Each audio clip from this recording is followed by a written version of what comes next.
Friends, मैं doctor उपासना त्यागी welcome करती हूँ आप सभी का अपने YouTube channel doctor mom remedies में। आज की वीडियो में हम बात करेंगे कि बहुत सारी फीमेल्स को अपने वजाइनल एरिया में, अपनी योनि के आसपास के एरिया में बहुत ज़्यादा इचिंग, बहुत ज़्यादा खुजली की तकलीफ होती है।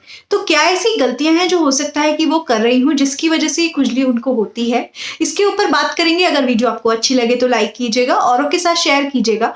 कोई क्वेरी हो आप कमेंट कर सकते हैं। चैनल को सब्सक्राइब कर लीजिए, नोटिफिकेशन बेल आइकन ऑन कर दीजिए कि आने वाली सभी वीडियोस की नोटिफिकेशन मिले। और अगर आप चाहें तो मुझे इंस्टाग्राम पर भी फॉलो कर सकते हैं। तो चलिए वीडियो को स्टार्ट करते हैं। वजाइनल इचिंग या आपके प्राइवेट पार्ट, योनि वाले एरिया के आसपास बहुत ज्यादा खुजली होना, इचिंग होना, ये एक बहुत कॉमन प्रॉब्लम है कि हर महिला को कभी ना कभी इसको फेस करना पड़ता है। कभी कभी ये इचिंग इतनी ज्यादा होती है पर आप पब्लिकली कहीं पर होते हैं तो आप इचिंग नहीं कर पाते हैं, बहुत एम्बैरेसिंग हो जाता है।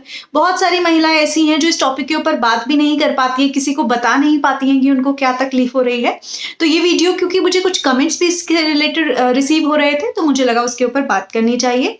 अगर आपको इस तरह की प्रॉब्लम हो रही है तो हो सकता है कि कुछ मिस्टेक्स हैं, कुछ गलतियां हैं जो आप कर रहे हैं, जिसकी वजह से आपको ये बार बार होती है। जब आप इचिंग कर लेते हैं, कुछ टाइम के लिए सबसाइड कर जाती है और वो दोबारा से स्टार्ट हो जाती है। तो अगर उनके लिए कॉमन चीज़ों की बात करें तो सबसे पहले तो हम लोगों को क्या लगता है कि हमें कभी इचिंग की प्रॉब्लम हुई थी, हमने दवाई ले ली थी डॉक्टर से और हम हर बार उसी दवाई को यूज़ कर लेते हैं। सबसे कॉमन ये प्रॉब्लम है। हमेशा जो इचिंग है उसके बहुत सारे रीजंस हो सकते हैं। आपको किसी चीज़ से एलर्जी हो सकती है, आपको इन्फेक्शन हो सकता है, जो फंगल इन्फेक्शन भी हो सकता है, या कोई और माइक्रो ऑर्गेनिज्म का इन्फेक्शन हो सकता है आपको कोई एलर्जी हो सकता है कि आपको कोई स्किन की प्रॉब्लम हो जिसकी वजह से वो हो रहा है। इवन ये भी हो सकता है कि आपको सेक्सुअली ट्रांसमिटेड डिजीज हो गई हो, जो एक पर्सन से आपके पार्टनर को पास ऑन हो सकती है और उसकी वजह से ये आपको इचिंग बहुत ज्यादा हो रही है। पर क्योंकि आपने पहले कोई दवाई यूज की थी जिससे आपको आराम मिल गया था, आप बिना डॉक्टर को कंसल्ट किए दोबारा से सेम दवाई यूज कर लेती हैं। तो क्योंकि वो दवाई इचिंग पे बेनिफिशियल है तो थोड़ी देर के लिए वो इचिंग सबसाइड हो जाती है और कुछ टाइम बाद वो फिर से होती है। तो कभी भी अगर आपको ऐसी तकलीफ हो तो हमेशा अपने एक डॉक्टर को सलाह से, डॉक्टर को दिखाकर चेकअप के बाद ही आप जो है दवाइयां लगाइए। नेक्स्ट, कभी भी जब हमारे डॉक्टर्स होते हैं हमको दवाइयां लिखते हैं, जब भी हमें कोई वजाइनल इन्फेक्शन होता है, फंगल इन्फेक्शन हुआ है या बॉडी में कहीं पर भी कोई प्रॉब्लम होती है तो उसकी दवाई लिखी जाती है। हम क्या करते हैं, 2-4 दिन में हमें उसमें आराम मिल जाता है, उसके बाद हम पूरी दवाइयों का कोर्स नहीं करते। जब आप अपनी दवाई का कंप्लीट कोर्स नहीं करते हैं तो बैक्टीरिया जो हैं, जो माइक्रो ऑर्गेनिजम्स हैं, वो थोड़े टाइम के बाद दोबारा से ग्रो कर जाते हैं और इवन कुछ लोगों की बॉडी रेसिस्टेंट भी हो जाती है उन दवाइयों से। और उनके जो माइक्रो ऑर्गेनिजम्स है, मतलब उनकी बॉडी के अंदर जो फंगस है, जो बैक्टीरियाज हैं, वो सब भी रेसिस्टेंट हो जाते हैं और उनका अब ड्रग के ऊपर इफेक्ट ही नहीं आता है, मतलब दवाइयों का उनके ऊपर इफेक्ट ही नहीं आना बंद हो जाता है। तो आपको क्या करना है कि अगर आपको उनको कंप्लीटली खत्म करना है तो अगर आपके डॉक्टर ने 7 दिन की दवाई लिखी है और आपको वो दिन में 3 बार खानी है तो आपको वो कंप्लीट कोर्स करना है। या जब वजाइना में इचिंग होती है, जब वजाइनल प्रॉब्लम होती है, तो जनरली डॉक्टर्स जो है आपको वजाइना में रखने वाली दवाइयां देते हैं या ऑइंटमेंट्स देते हैं लगाने के लिए। तो जितने टाइम के लिए बोला गया है उतने टाइम तक कंप्लीटली ही आपको वो कोर्स करना है। इवन अगर आपको दूसरे दिन ही आराम हो गया और 7 दिन की ड्यूरेशन की आपको दवाई मिली है तो आपको पूरे 7 दिन उसे यूज करना है। नेक्स्ट, आपको ये ध्यान रखना है कि आप कॉटन के अंडरगारमेंट्स ही यूज करें। जो कॉटन के अंडरगारमेंट्स होते हैं वो उस एरिया को ड्राई रखते हैं। अगर वहां पे मॉइस्चर होगा तो मॉइस्चर होने की वजह से वहां पे जो माइक्रो ऑर्गेनिजम्स है उनका बैलेंस बिगड़ेगा, उनका ज्यादा ग्रोथ होगी और उसकी वजह से इचिंग बार बार होगी। तो आपको कॉटन के अंडरगारमेंट्स यूज करने हैं। जो अंडरगारमेंट्स हैं बहुत टाइट नहीं होने चाहिए। जो लोग बहुत ज़्यादा टाइट अंडरगारमेंट्स यूज़ करते हैं, जो लोग बहुत ज़्यादा टाइट इवन पैंट्स वगैरह यूज़ करते हैं, ट्राउजर्स यूज़ करते हैं, उनको ये तकलीफ बार बार होती है, बहुत ज़्यादा होती है। कभी कभी महिलाएं बहुत टाइट लेगिंग्स वगैरह पहनती हैं, जेगिंग्स पहनती हैं। उन सब की वजह से भी जो आपका वजाइनल एरिया है वहाँ एक अनहेल्दी एनवायरनमेंट बनता है और वो आपके वहाँ के हेल्दी एनवायरनमेंट को डिस्टर्ब करता है, वहाँ के माइक्रो ऑर्गेनिजम्स को डिस्टर्ब करता है और उसकी वजह से आपको बार बार इचिंग हो सकती है। तो आपको याद रखना है कि इस चीज का ध्यान आपको देना है। नेक्स्ट आपको अपने अंडरगारमेंट्स जो हैं हर थोड़े टाइम के बाद चेंज करने हैं। आप 3-4 महीने में चेंज कर सकती हैं, कुछ लोग 6 महीने में प्रेफर करते हैं। मतलब आपको जब भी लगे कि अंडरगारमेंट्स सही नहीं है तो ऐसा नहीं है कि आप उन्हें ही कंटिन्यू करते रहें, थोड़े थोड़े टाइम बाद चेंज करते रहें। और अगर आपको इचिंग की प्रॉब्लम बार बार होती है तो डेफिनेटली उन्हें 3 से 6 महीने में ज़रूर आप चेंज कर दें। दूसरा, अपने अंडरगारमेंट्स जो हैं उन्हें थॉरोली वॉश करें।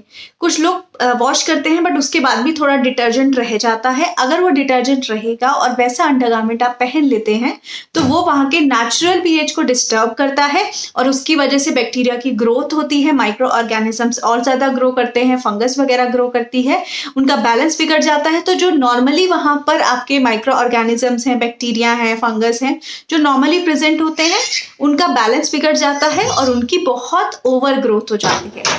और इस ओवर ग्रोथ की वजह से जो है आपको बहुत ज़्यादा इचिंग हो सकती है। नेक्स्ट, जो अंडरगारमेंट्स हैं वो प्रॉपरली ड्राइड होने चाहिए, सही से सूखे होने चाहिए। और आपको याद रखना है कि उनको आपको नेचुरल लाइट, सनलाइट में ही सुखाना है। अगर विंटर्स चल रहे हैं तो बात अलग है, बट ट्राई कीजिए कि उनको नॉर्मल नेचुरल लाइट में सुखाइए, क्योंकि वो एक डिसइंफेक्टेंट की तरह भी काम करती है, साफ काम करती है, उनको क्लीन रखने में। माइक्रो ऑर्गेनिजम्स अगर उसके ऊपर हैं तो उनको जर्म्स वगैरह को मारने में भी हेल्प करती है। उसके अलावा बहुत ज़्यादा क्लीनिंग, क्योंकि हमें इचिंग हो रही है, हम बार बार अपनी वजाइना वॉश कर रहे हैं, नहीं, आपको ऐसा नहीं करना है।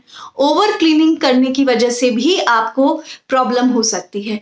बिल्कुल भी ओवर क्लीनिंग ना करें। एक बार मॉर्निंग, एक बार इवनिंग बहुत है, इवन 1 टाइम भी ठीक है, पर बहुत ज़्यादा बार बार उसको वॉश नहीं करना है। उससे वहाँ का बैलेंस, पीएच खराब हो जाता है और उसकी वजह से आपकी तकलीफ बहुत ज़्यादा बढ़ सकती है। उसके अलावा जो नेक्स्ट पॉइंट है और जो बहुत इंपॉर्टेंट भी है, आपको हमेशा याद रखना है कि बहुत सारे ना प्रोडक्ट्स आते हैं वजाइनल क्लीनिंग के लिए। तो अगर आप इस तरह का कोई भी इंटीमेट एरिया को वॉश करने के लिए प्रोडक्ट यूज़ कर रहे हैं जो उसी वजाइनल एरिया के लिए बना है, तो उसको पहले तो आपको यूज़ नहीं करना चाहिए, बट अगर आप करना चाहते हैं तो बहुत लंबे समय तक नहीं करना है।